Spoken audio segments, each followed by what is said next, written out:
A complaint has today been filed with the Goa Human Rights Commission against the utter chaos at the Kujira Educational Complex. Various schools and colleges have been shifted in a very haphazard manner to the Kujira complex.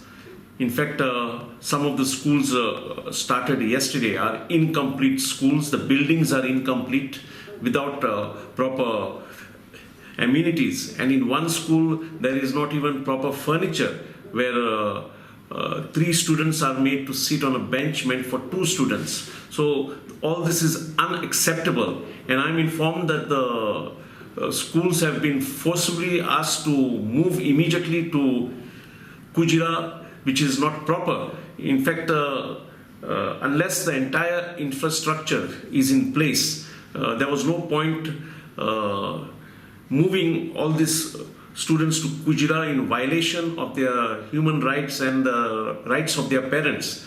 In fact, I have given all the details to the Goa Human Rights Commission and have sought their intervention in the matter, because it is a matter of concern that thousands of students now are at Kujira complex, and it is imperative on the part of the government that they should also set up a police outpost there for the safety of the students and the parents.